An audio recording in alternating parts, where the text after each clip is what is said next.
We're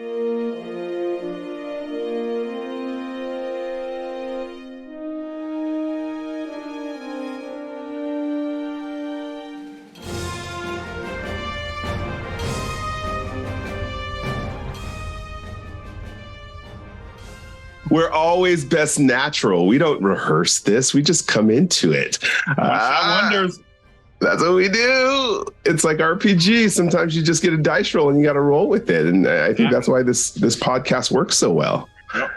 All right. Hey, I'm Michael Dismuke. I, of course, am a freelancer for Star Trek Adventures RPG, in addition to being a blogger on Continuing Missions, which is the #1 fan site for Star Trek Adventures RPG. And today we have an amazing cast as we keep digging down to Lower Decks. We're going to be finalizing the chapters today. This is chapter 8 and 9 we're discussing today. And Jim Johnson, why don't you go ahead and introduce yourself and then introduce our fantastic cavalcade. Is that a word? Cavalcade's a word, right? Isn't it? Yeah, cavalcade of guests. Let's go with that. I haven't used that in a long time. Yeah, for sure. Thanks, Michael. I'm Jim Johnson. I'm the project manager and line editor for the Star Trek Adventures RPG, published by Modiphius Entertainment. Low these many years. Co-host on this year's show with Michael. Low 80 plus episodes and getting stronger every time. So we're just rolling right along here. The machine will not stop until higher powers that be tell us to. So we'll just keep going. So here with an illustrious cast of characters, we'll be talking all about Lower Decks, more Lower Decks, more tonight. And I'll just kick it off right around the circle here. Chris, introduce yourself. Yeah, hi. My name's Chris McCarver. I'm one of the writers for Star Trek Adventures. In addition to the Lower Decks campaign guide, I also worked on the season 1 and 2 crew packs, also the Disco book, the Klingon core book, Operations Division, and the Sleeping Beast, which came and packed in with the Klingon GM kit. Word. Yeah, great For those stuff. people who want to know Chris more, we have a fantastic interview we did with him a couple weeks back. It's worth listening to. Yeah, go learn more about all the other cool stuff that he does that's not Star Trek, because it's really, really cool stuff. Marvel, especially. Anyway, I could digress. Let's go. Let's move on. Aaron, tell us about yourself, sir. Hi, I'm Aaron Pallier. You know me. I've been on many of these. I am a longtime freelance writer for Star Trek Adventures. I've been around as long as Jim, I guess. I'm generally your technology, science, starships guy. So yeah, I've worked a lot on the Lower Decks products. I'm happy to be here. His fingerprint is everywhere on everything. I mean, from day one, the core book, all the stuff has Aaron's touch in it somewhere. So happy to share pretty much every credits page with you. So it's exciting stuff. And Al, bring us home. Tell us a little bit about yourself. How's it going? Al Spader, freelance writer for Modiphius Star Trek Adventures, along with several other fun RPGs. I've written a few missions for Esper Genesis and Stargate and things like that. So excited to be here to talk about Lower Decks. Yes, indeed. All right. So I think tonight, I see Michael is still on mute. So I think we're going to. No, I'm fine. I was waiting to see. I was waiting for Al to plug his D20 game because I think this is a great opportunity to do it. We want to push 2D20, not D20. 2D20. Thank you. 2D20. Very different systems. Thank you. Al, plug it. You get a chance. Yeah. Also, co-writer of the 2D20 World Builders game Sentience, where you role play sentient robots on a planet they were terraforming. It was a pleasure to do. Worked with Alphonside, who I met working here with Modiphius. And yeah, we're almost at 300 downloads. So I'm excited to see. So excited. Yeah, always. That should just be part of your tagline, just like my little continuing missions, continuing conversations. That should just be part of your tagline. I do want to say one thing, Jim, which I'm so happy about. I have a friend who's into Star Trek, and his 9-year-old, maybe 10-year-old, I think 9-year-old son walks up to me yesterday and says, "Jim Johnson." He's been listening. He's been listening to the podcast. I'm like, you're 9 years old. I said, do you like it? He's like, yeah, I like it a lot. I'm like, wow, I'm so happy. He says, yeah, I started at number 1. You have a lot. I'm like, good. Oh my God. That's hilarious. Well, you know, every show needs a catchphrase, right? I didn't expect it to be that one, but whatever. It is. Cool. No, it's cool. Yep. It's cool that he's listening. Hopefully he's into the game too. I'll have to well, let's see. No spoilers. I hope one day to adapt the game for people his age. That would be cool. I would love to do that. I mean, not to mention the fact that I've got a 7-year-old, and I know Al's got twins. So I think there's a very strong community within the STA community of writers and developers and whatnot that we would love to adapt it for kids. But there are numerous challenges with that we won't enumerate in this episode. But at some point we can talk about that. But numerous challenges to overcome, not the least of which is Paramount has to give us the license, right? So we got to wait for that, if nothing else. But then there's would be so prodigious if they did that. Prodigious? Is that appropriate? I don't know. I have to look at my. About that. Anyway, all that being said, let's talk about Lower Decks.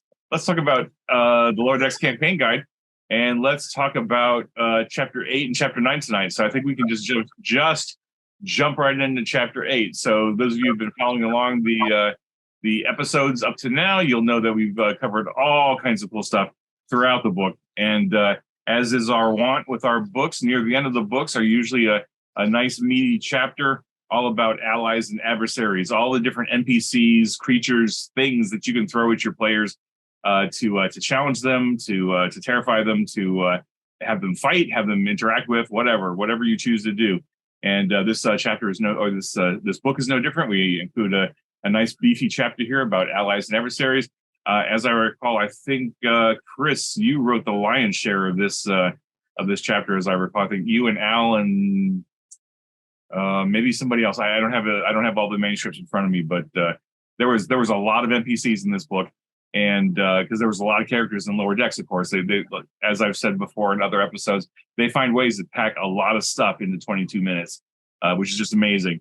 And there was so many great cameos from Next Gen, and it was like, oh, let's put these characters in here as much as we can. So before we jump into it, gang in general, those of you who worked on this chapter, any initial thoughts about what your assignments were, what excited you, what didn't excite you, etc. Just give us some behind the scenes goodies for the fans to enjoy. For me, it was just really just kind of digging into how strong a roster of secondary characters that Lower Decks has. Not just in reintroducing characters from the previous shows, but newer characters. I was really happy I mainly worked on the Federation NPCs for that chapter. Mostly others, one-off Cerritos crew members, along with other Starfleet officers and Federation personnel that the Cerritos crew encountered. I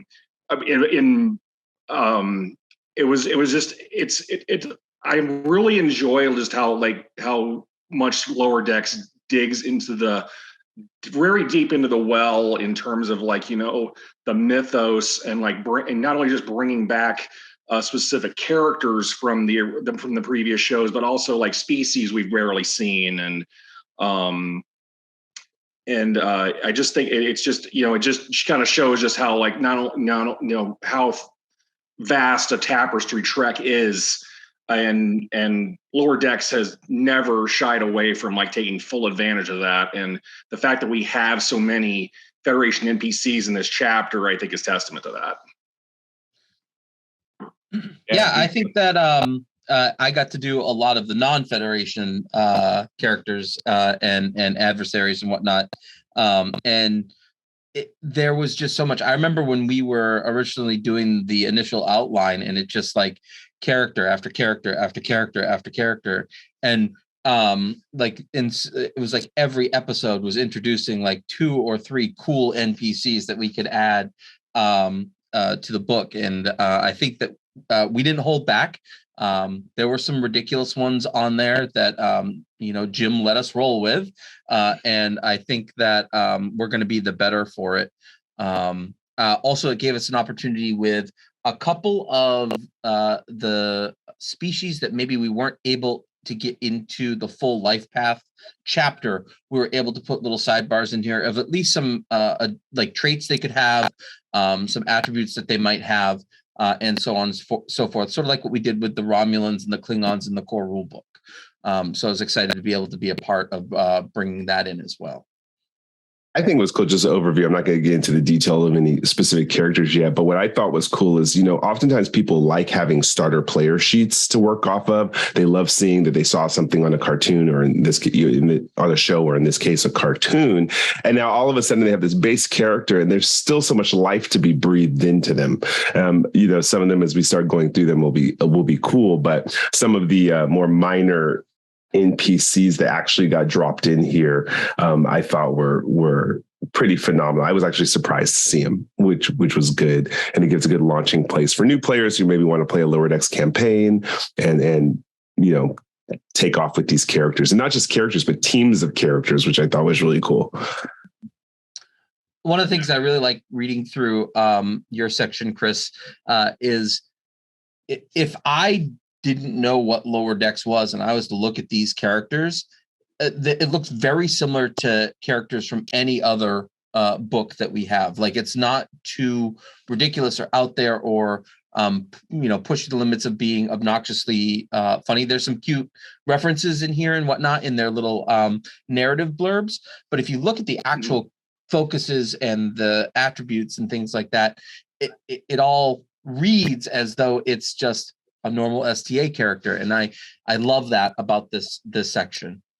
Yeah, and I'm curious how that's going to work out too, because we all know Strange New Worlds is spoiling that we're going to see Instant Mariner and Boimler in Strange New Worlds, and I'm wondering if they're going to go comedic route or if they're going to make it a little bit serious. So with that vein, Chris, like what you did here, just giving us the base template for the characters allows us to now see, you could really cross over these characters into more serious Trek, if you want to call it that. So I thought that was cool. Yeah, I think making these characters as serious and then allowing whoever is playing or running them as a game master to put the comedy in is a smart move. It really is a smart move, because it allows the people that are actually having them at the table to tailor it better to their style of comedy and play.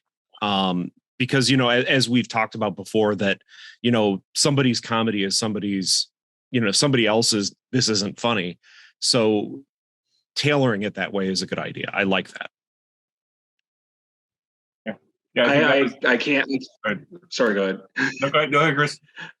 I was just gonna agree with you guys, because I always kind of like see Lower Decks as it is in every respect a Trek show. It does have its comedic moments, but it has never. I don't think it's ever like talked down to the fans or the franchise fiction itself. It's always laughed with Star Trek and not at Star Trek. And I think when I was writing up my bios for the NPCs, I wanted to make it as fitting with the rest of the product range, with the other bios that I've done and other bios other people have done. But occasionally seed it in with something, a little humorous, but not so much that it would just, detract. I think this book in and of itself, in addition to, it is an era book for, the early 23 80s, as much as it is a Lower Decks source book. And I think that I agree with Aaron and Al. That was the correct approach to take. No, great to hear that. Thank you, guys.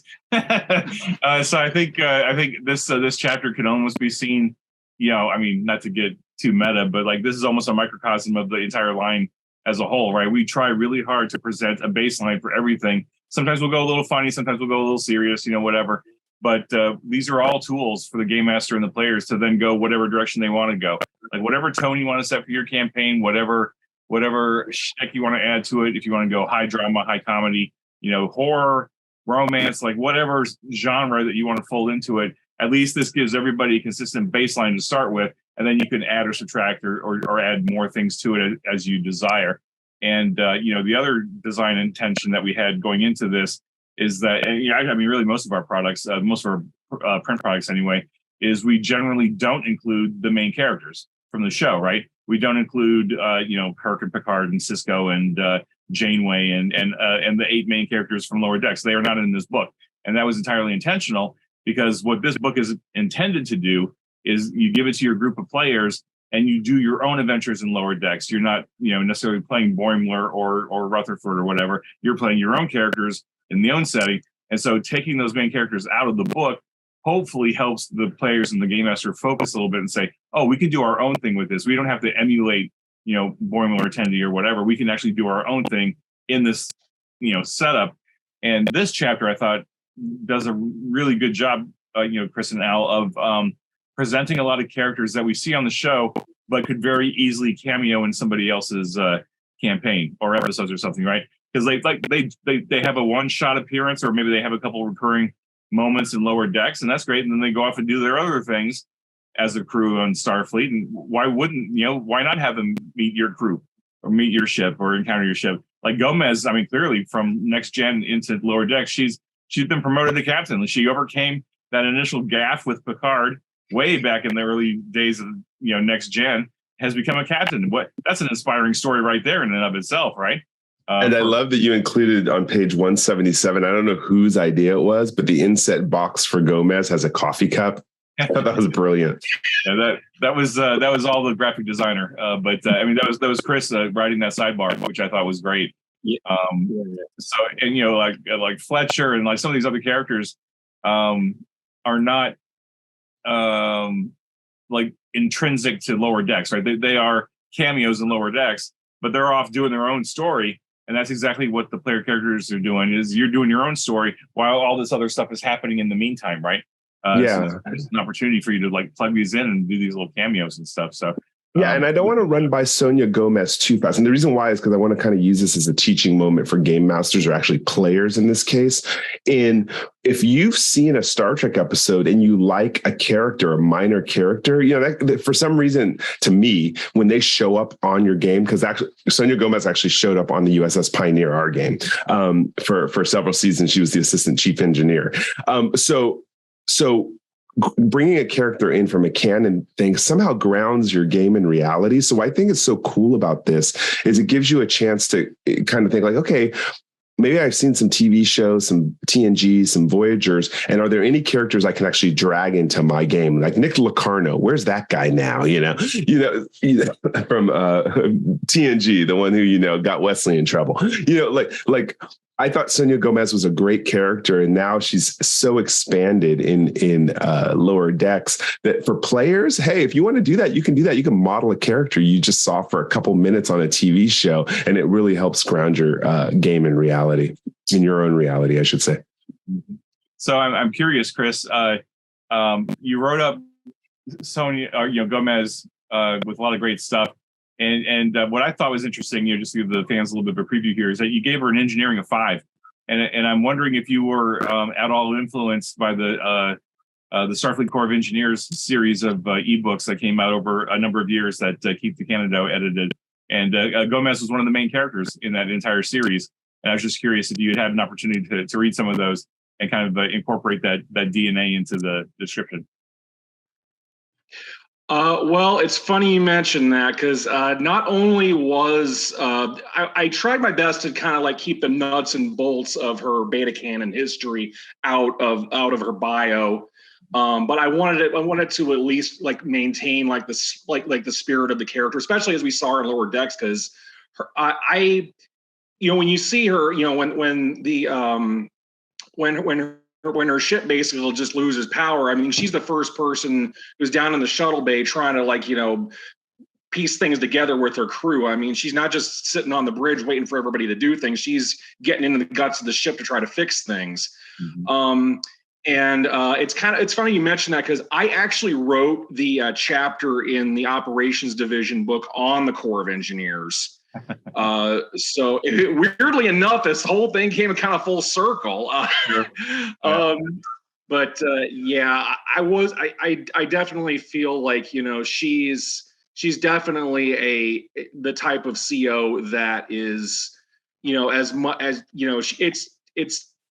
she realized she has to delegate, but when the time comes and she can put that knowledge that she has built up, in her time as an engineer, to the service of her crew, I think she wouldn't hesitate.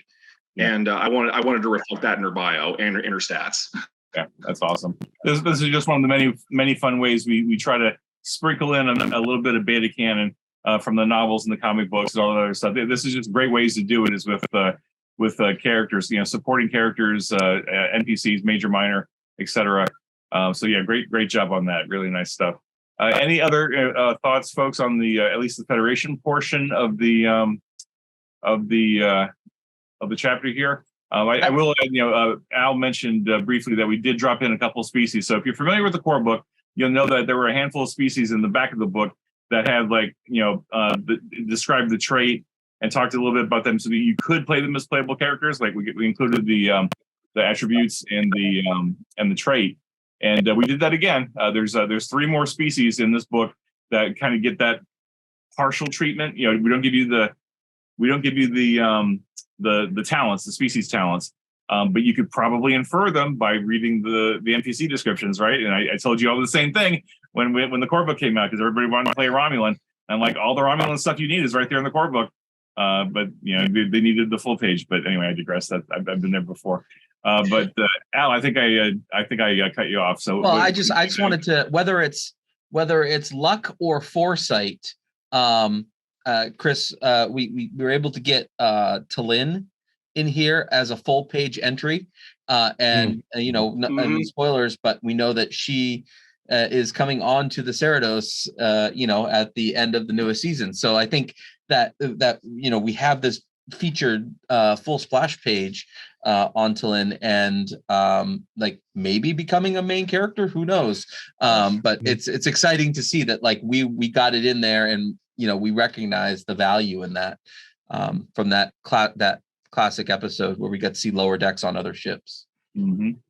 Yeah, what I was talking about before with you have the USS Oakland officers in there. When I saw that, I'd be like, oh, first of all, I'm 2 exits from Oakland here in California. So yeah, Oakland, yeah, area, so Warriors, all that good stuff. But so to me, that's pulls my heartstrings, because I'm like, man, I could take all those characters and take them right into an adventure right away. So if I have a group of players, they've been watching Lower Deck, or group of fans of Lower Decks, and I'm like, hey, we got them right here. We got some backstory on them. We know about their captain. Let's roll with these lower deckers. I didn't expect them to be in the book, so I thought that was so cool to have them in here.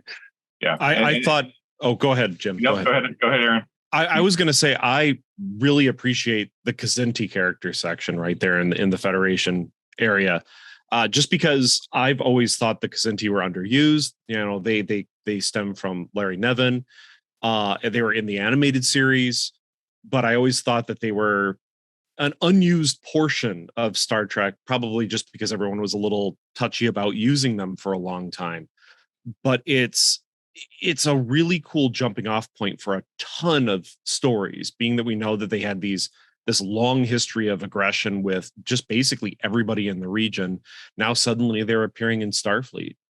Why not be a Kzinti character and just open up your own lore right away that you can fill in with your own stories with that kind of character?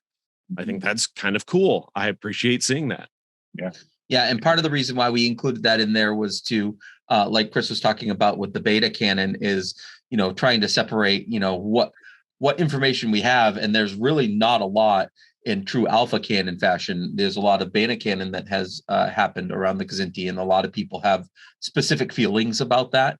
But we at least wanted to get some stat adjustments and some traits in there in case people want to try using them in their game. So that's exciting. Yep, good stuff.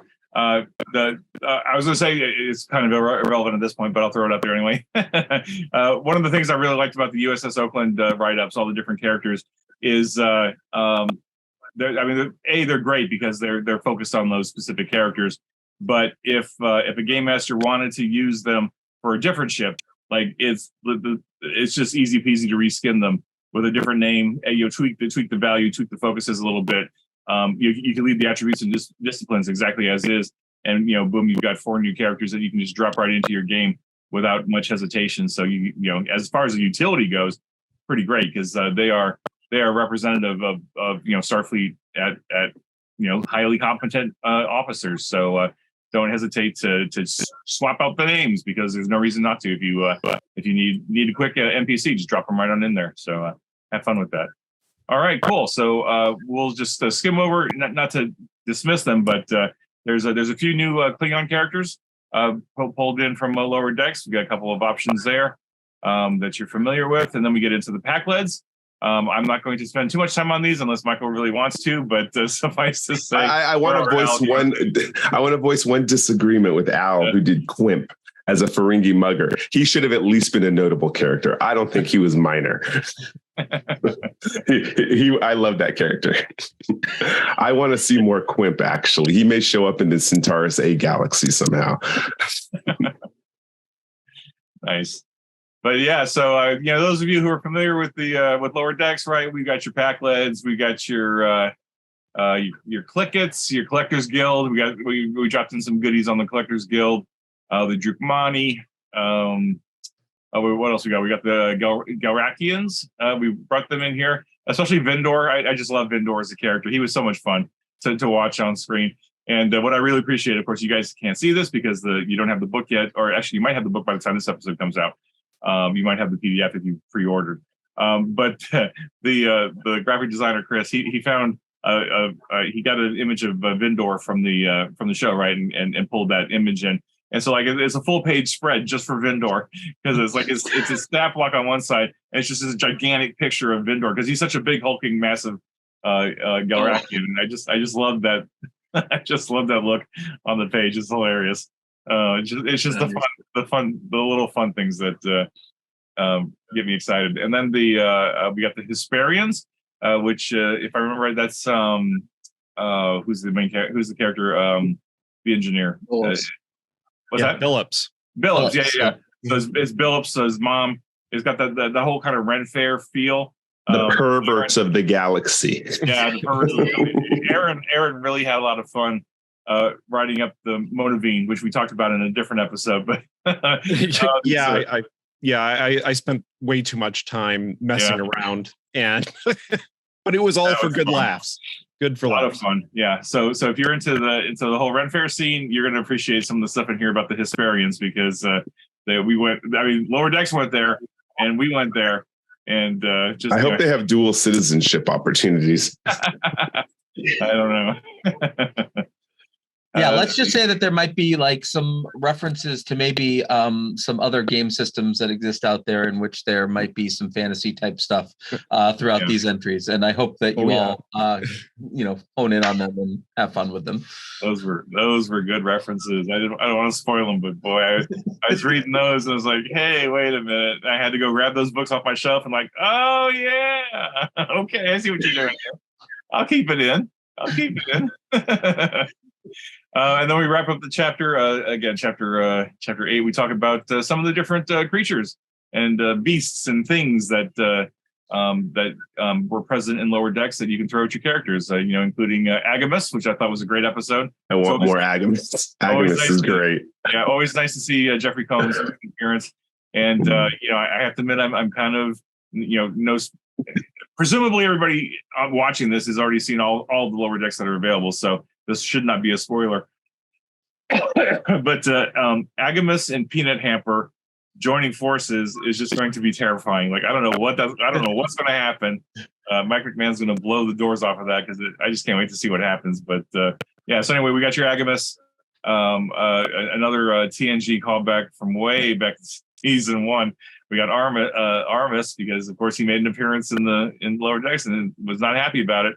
But I think Agamus prank called him, right? They prank called him. Yeah. And I think Agamus and Peanut Hamper should go pick up Armus, and they should forward a triad of evil. That would be amazing. They're the ones that end up making Nero's ship in the 2009 Star Trek movie. Oh my gosh, there you go. Makes sense. they're responsible for the supernova in some timeline, one of the many timelines. In one of the many timelines, yeah. Yeah. I am excited that we also got to include the swarm of eels, because I think that was the first time we got the swarm ability that I wrote for the Dungeon Master Guide, a couple of years back. I'm sorry, Game Master. It's late. Twitching. Al's thinking about the Hesperians too much. I'm thinking about the Hesperians. So the swarm ability, really fun, brutal set of rules that I'm excited to hear people if they get a chance to use them. Yeah, and I hope we see more of it too. Oh, dude, my favorite one's in here. Which one's that? Can I skip ahead a couple pages? Of course. The dog. The dog. The dog is the best character in all of Lower Decks. Come on, because the dog is a good boy. The dog. Yep. The dog, the spider cows. And then of course, Al, one of the ones that I'm pretty confident you had fun writing was the Mugatu. It's Gamato. It's Gamato. The many various spellings that we managed to get past Paramount. I mean, not get past. They approved most of them. That was so cool. They let all the well, they're not misspellings, all the different pronunciations in there. Okay, so who did the Mugato? Was that you, was Michael? Me. Oh no, that was you, Al. Pounding smash as an attack. Really? Makes total sense. Hey, I'm surprised you didn't put any kind of special rule about voyeuristic tendencies. Well, I leave that to people's imaginations. Yeah. Remember, baseline. We're like game masters can go further with it or scale it back. That's up to them. You turn your own dial for whatever you want to. I forgot the Ortega line. The whatever freaks your geek or whatever that phrase was in that one episode. I remember. I don't have it. Yeah. That inspired, just for people, just so you know, when it comes out, I think it'll be out by the time this comes out, but the Lower Decks mission briefs that I wrote are full of Mugato fun. So have fun with that.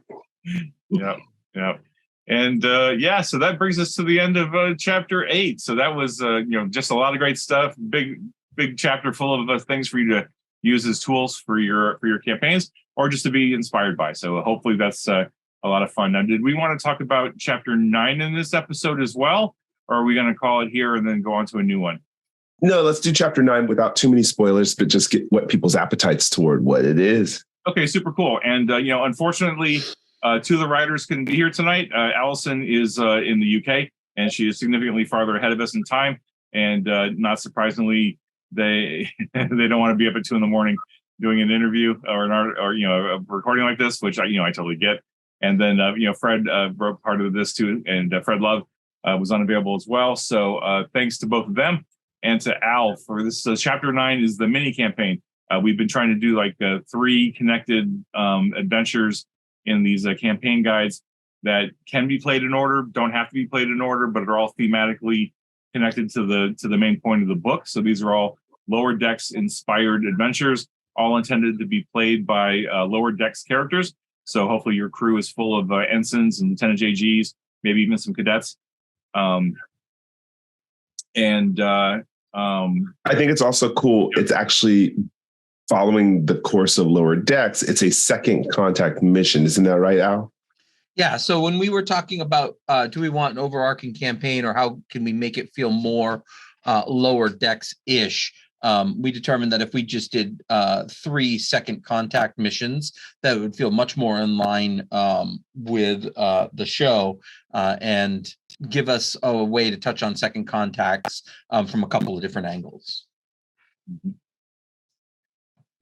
Excuse me. And without spoiling anything, I won't go into a whole lot of detail, but the first part of the mini campaign was written by Fred Love, and I'm confident he had a lot of fun working on it because he always does a great job on these about it. And then Al, I believe you wrote the second one, right? Third one. Allison wrote the second one, Game Night, which I think is hilarious. Not to go into a lot of detail, but Game Night we were developing the manuscript while season 3 came on. And there's an episode in season 3, very early in season 3, in fact, where the 4 main characters are playing a Klingon version of Klingon RPG with Martok as the recorded narrator, game master, whatever you want to call it, and then Allison delivered this manuscript, and I was like, oh shoot, people are going to think we ripped off Lower Decks. It was completely unintentional because we had already pretty much had this in the can by the time that episode came out. If you're that's cool. It shows we're just all in the same syncing, all the same energy. That's awesome. Absolutely. So if you're into RPGs, which if you're not, why are you here? But welcome anyway. If you're into RPGs, particularly certain fantasy RPGs, you'll get a lot of kick out of this particular portion of the episode. A lot of fun stuff in here. So I have a question. Yeah. There are 3 art posters in chapter 9, kind of like almost like recruitment posters for Starfleet. Are those distinct to this publication? And how can I get 3 of those poster size for my office? They are not unique to this publication. They are some of the assets we were able to make use of from Paramount. If you dig, or if you look around season 1 of Lower Decks, there was a lot of promotional material for the series that was created, and these posters happen to be among those that were created. And we had the opportunity to add them, and we needed a little bit more art for the rest of the book, and so we figured why not? We have access to them. They are FREE. So why not make use of the ones that we have available to us? So we just dropped them right in. I will admit that we had a little bit of a time crunch near the end of this book as far as artwork commissions, etc. So we couldn't quite get all the commissions in that we wanted to. I was really kind of bummed about that, but I mean that's just the way the production schedules go. Sometimes we tried to pack in as much as we could, but partly we ran out of time to get everything we wanted to get into the book. But so we use those not so much to say to fill space, but I thought they were great. And, Ariel and I talked about it, and we decided to include them in there. So as far as whether you can get them poster sized, I'll have to talk to you offline because I might be able to find a high-res version on the Paramount portal, but I'm not real sure. I'm not sure what sizes are available. You probably have to take them to a printer if they're willing to print stuff that's copyrighted. Like I know some printers won't do that. But if you have resources, maybe you can make it happen. Yeah, I would love that. They're just really clean, classic looking posters, which is really cool. I don't want to pass up either without too many spoilers. For all of those who love Voyager, one of the stories here has the Prelor builder type assault ship. If you're a Voyager fan, you'll know what I'm talking about. But this, I believe, is our first in the STA books, any reference to the Prelor stats for them. Isn't that right? I think so. Yeah, I believe so. And like when I sat down to write the Second Contact, of course, I spent some time creating a new little species for people to play with, which I think that people are going to have a lot of fun with. But I always thought that episode of Voyager was one that was just never followed up on, and I thought it was such a cool and powerful and like really emotional episode. And so this might be a continuation of that. Yeah, I honestly, that's one of my favorite episodes. I will be watching it again tonight because of this really inspired me. I was like, oh yeah. And I mean, like you said, that story dropped off, and that could have been a science fiction movie, much less just a 44-minute episode. Yeah, I 100% agree. And we only kind of got to see it from one side of the war. And so Second Prototype might take us to the other side of the war. Yeah. Just to geek out like we usually do, the only one that kind of continued the story was actually an episode of the Orville in season 3. They had a very similar type of, and I was like, ooh, that's where it could have really gone if they took it there. So if anybody does want an imaginative part 2 to that, you can watch the Orville season 3 episode with whatever that robot guy's name. I can't remember the character, but they really took the idea to the next level. And so my The invitation to all of you is take your game to the next level, and let's see you do that second contact mission. And this is a good story for it. And I was also able to build in using the fatigue system again from the Game Master Guide that Nathan put in there because it takes place on an ice planet, and traversing across an ice planet is exhausting and wears you down. So I'm excited to see where people go with this and if they can have some fun and what stories come out of it. Mm-hmm. Absolutely. Now that I'm thinking about it, Al, you game tested this on us, huh? I sure did. I just realized that. I didn't even realize you never said Prelord. You never said Prelord, but you created a story like this. The minute you said Ice Planet, I was like, that was a horrible, horrible trek through the ice. So, oh man, you just gave me a horrible flashback. Thank you. It was a great game though. Yeah, you had no idea that I was playtesting this with you guys. No idea, but I'll tell everyone it was a fantastically fun story. So have fun with your play on it. And Aaron, you were playing your character's wife in the story. In fact, that was fun. Yeah, in different parts. Yeah, that was great. Sneaky. Yep. And so that brings that covers chapter 9 as well. So Michael, I think we're ready to wrap up and talk about any final thoughts on the book and the contributions for 8 and 9, and then if nothing else, we can jump into gratitude. So, anyone, last words on chapters 8 and 9 of the Lower Decks campaign guide? I think it's a wonderful variety of characters and types of characters. Good job for everybody that wrote it. Yeah, sorry, Chris. Go ahead. No, please feel free. I was just going to say, like, the abilities and things that we added in here, don't forget, they don't just have to be attached to these characters or these specific entries, right? If you're a GM and you are building a threat or an adversary, feel free to take some of these new created abilities and add them to those characters to make them more rich. And as far as I just think that if it's always best to keep an open mind about any entry in the Star Trek universe. As I said before, these characters are as great in addition to any Trek story, and just because they came from a place of comedy doesn't mean that they can't grow into a more dramatic role, a comedic campaign. I mean, that's what this whole book is about. It's like playing with difference of gameplay. I mean, if you've played tabletop role playing games for any length of time in your life, everything veers into what I refer to as the beer and pretzels. Where everything just goes completely silly. And if you've never played a game where like somebody says or does something that just sends the whole table into laughter, I mean, I think please just embrace different styles and different approaches to the fiction, because I think what we've got here is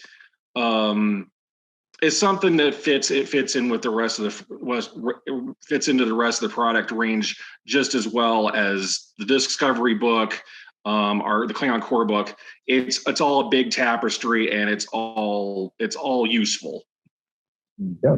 And I'll say, as we saw in TNG Voyager, and we're getting a little smattering in Strange New Worlds, it's a cool thing to run at least one episode or one campaign of Lower Decks characters. And now we have 3 mini campaigns here that are specifically tailored to that. So you really get to know your ship really well when you see it from the vantage point of the Lower Deckers. We've done it on our game, which is 5 years in. We've done it several times, actually, where we don't have the senior officers as the starring characters.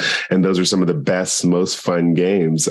So this book is really giving you a lot of meat to chew on in regards to that. Mm-hmm. Absolutely.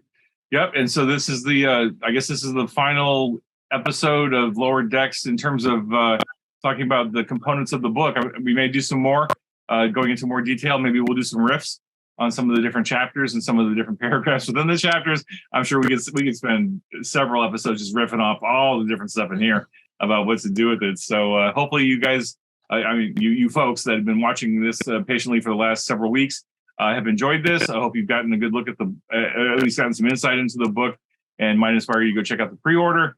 Go get yourself a pre-order, go get yourself a print copy. If you're at Gen Con, as of right now, we're still expecting the books to be at Gen Con. So, knock on wood that the distribution is favorable, and that the big boat from UK catches fair winds and following the seas and makes it to America just in time so that everything works out.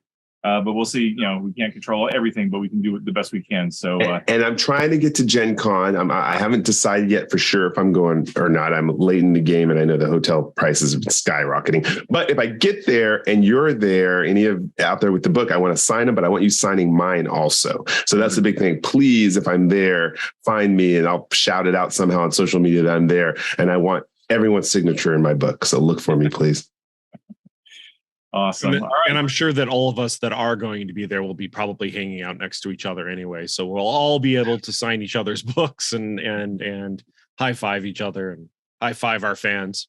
And I'll be madly jealous because I won't be there this year. I'm hoping to be there next year, but I may just have to mail my book around to I may just have to do a round robin, mail my book around, and get everybody to sign it and send it back. Get it to me, and I'll make sure everyone signs it for you. I'll just make sure to get into it. If I get there, I'll let you know. I'll decide within the next couple of weeks. All right, awesome. Michael, you want to kick us off with some gratitude? Yeah. So, of course, I want to really give a big shout out again to someone who's behind the scenes, but is the power behind continuing conversations. And that's Jeff Harvey for Studio Timbo. I mean, he does all the editing on this, and he is a student and a frontline worker and runs a game shop and does podcasts. I don't know how Jeff Harvey does it. So I got to give a big shout out to him. That's my thank you and gratitude this week. Right. Let's send it over to Al. I just want to say thank you to all the new players who are getting out and engaging on social media. Every week, the unofficial Facebook group gets like between 10 and 20 new players. And that's how we grow the game, right? Just if we can add, 10 or 12 more people to the community every week, I say that, that shows good, positive game growth. So all of you that have tried the game and you're getting out there and interacting and asking questions on social media, there are no dumb questions when it comes to this game. And I think you'll find that the community is so open and willing to talk about rules and ideas and things like that. Just get out there and engage. Aaron, how about you? What's your gratitude for tonight? I'm grateful for all the real life lower deckers that I've met. The enlisted people of the U.S. Navy and Marines that I have spoken with over the years, and including while I was writing this book, just to get some interesting ideas about some shenanigans that they may have been up to while in the service and serving in the lower decks. Thank you all for your service, not just in the US, but I've talked to people from the UK, even Australia, and even Russia, believe it or not. That was before the war. But thank you. I got some great ideas. I appreciate all the help. That's it. Thanks. Awesome. Thank you, Aaron. And Chris, what's your gratitude for tonight? Tonight, I'd like to. It was something I kind of kicked myself for not mentioning on my previous appearance, but I want to give a big thanks to the people who got my writing career started, and probably my career with Star Trek Adventures probably wouldn't have started without them. And that's my colleagues on the Marvel Universe Handbook team, specifically Mike Ficara, Jeff Christensen, my brother from another mother, Mike O'Sullivan, Jacob Stewart, Roger, Luke, Carl. I mean, they're just an amazing group of people.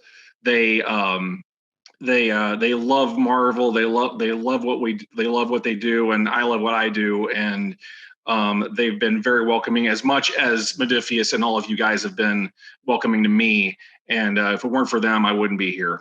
So Marvel Handbook team, thumbs up. Make mine Marvel. Make mine Marvel. Yeah, for sure.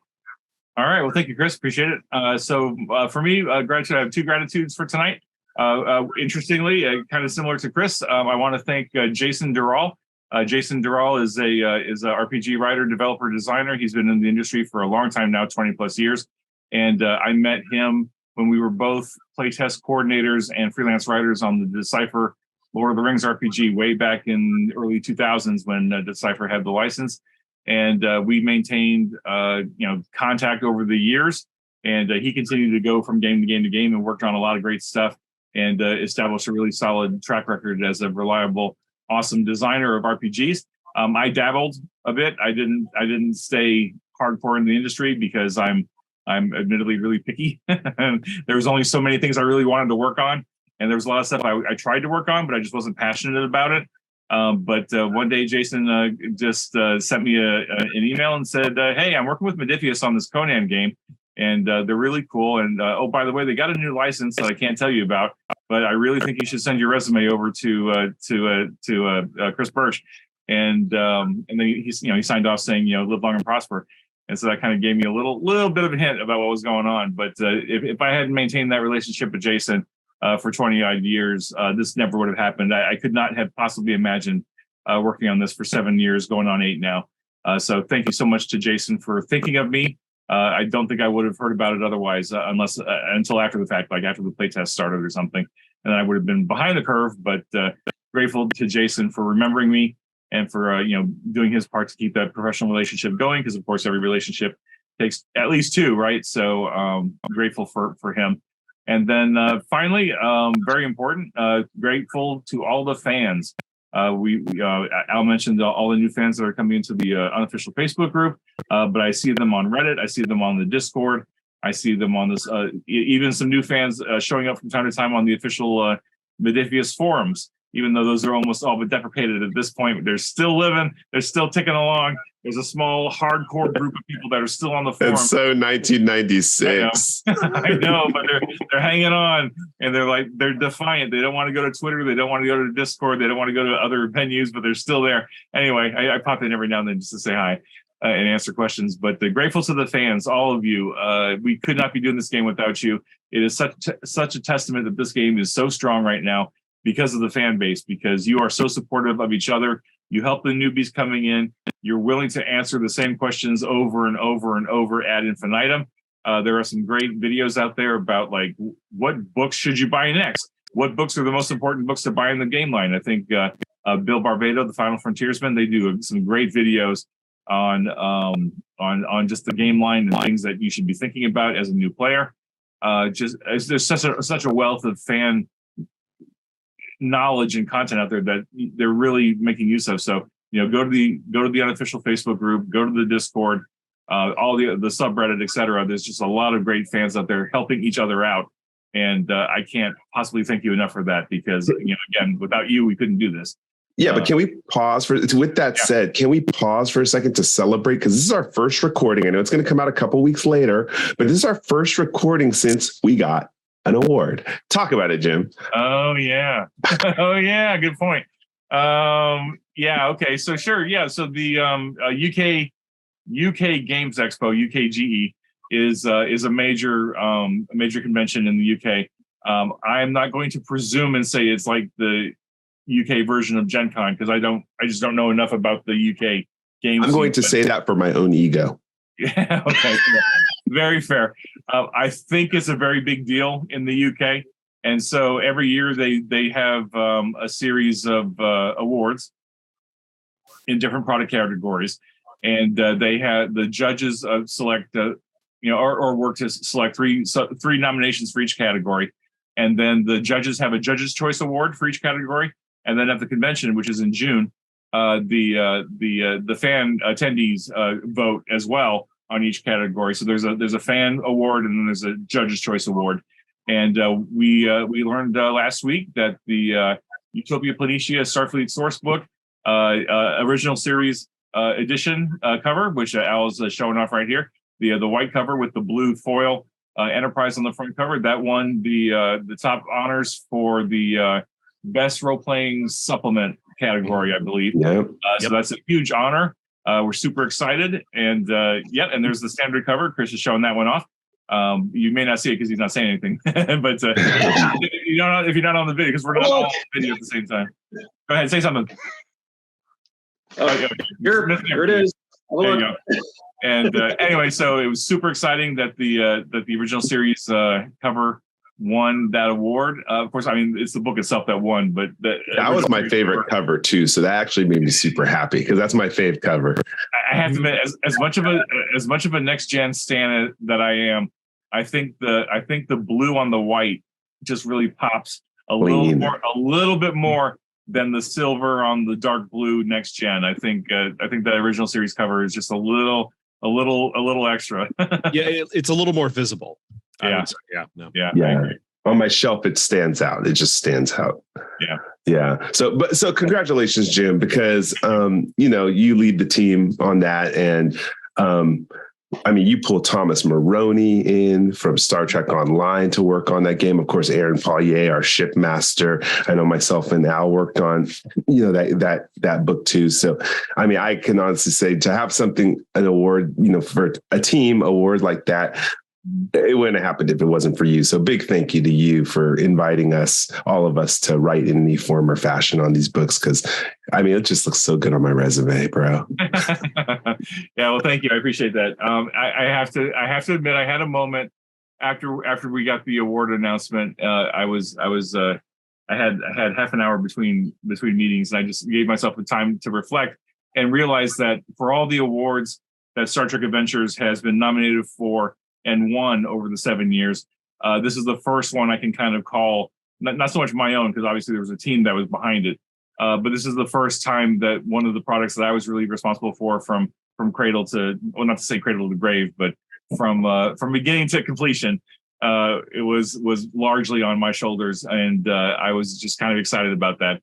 But again, it's a total team effort here. That nobody takes credit for this stuff by themselves, because you can't. There's just too many people involved. Yeah, we're going to have an episode about it, because I could actually gush, because I think about even going back. I could go back to when you were just selecting the covers, and you kind of were running it by us, and it was a hotbed like discussion, like, well, what works, what doesn't, and the fact that was a big discussion point, that blueprint look to it, which is reminiscent back to the I have my 1975 blueprints thing. That's just so cool that those little details, people don't always know the work that goes into those details. And then we had the episode with Lee Woozy for graphic design, talking about the interior design and how thoughtful it was. Things I missed if he hadn't come on the show and talked about all the Easter eggs. Like, it's nice that there's people out there who notice the details and that you roll in it for a while, do a Scrooge McDuck and just swim through it for a while. It's so uncharacteristic.